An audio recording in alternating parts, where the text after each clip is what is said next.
Magandang buhay mga suki. Ito ngayon ang aking lulutuin na ulam namin, ang sitaw.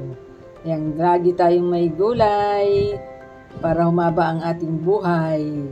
Yan, pinutol-putol ko na yung ating sitaw. Yan, simulan na natin mga suki. Mainit na yung ating kawali. Ang una nating ilalagay ay butter. Ayan, unsalted butter pa rin ang aking gamit.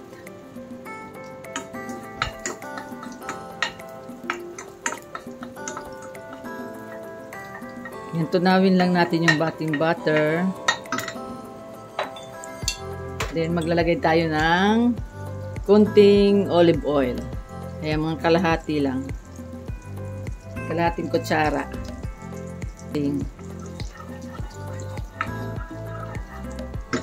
Ayan, pwede na natin ilagay yung ating sibuyas. Then, haluin muna natin siya. And ilagay na rin natin ang bawang.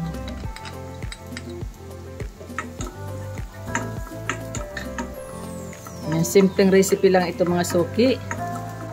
Ayan, napakadali lang po nito mga suki lutuin. Ayan, lalagay tayo ng paminta.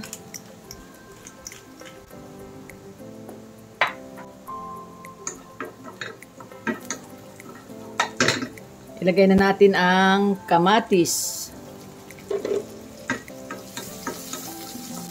Napakamahal ng kamatis. Ayan, ilagay na natin ang ating sugpo. Ayan, medyo maliliit lang yung ating sugpo ngayon. Ayan, lagay na natin siya. Ayan, papupula-pulahin natin yung ating maliliit na sugpo.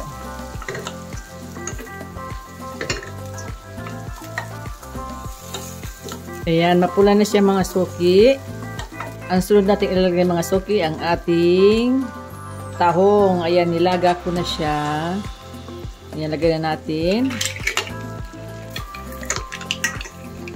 Ayan.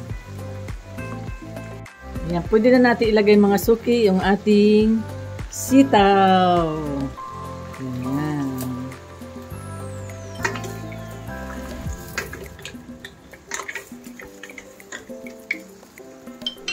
Then, maglalagay tayo ng oyster sauce. Ayan. Siguro mga isang kutsara lang yan. Then, maglalagay din tayo ng soy sauce. Tayo mga suki ng patis.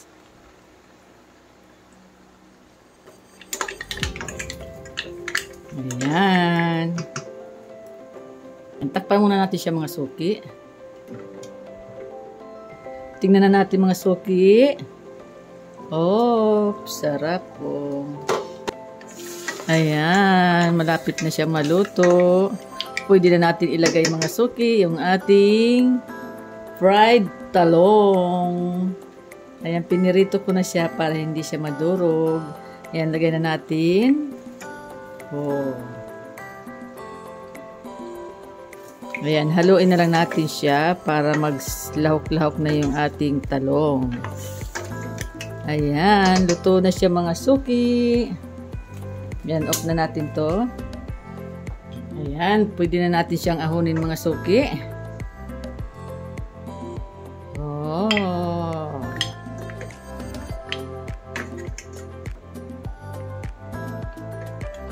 Ayan. Ating sugpo. Ito na mga suki ang aking vlog for today.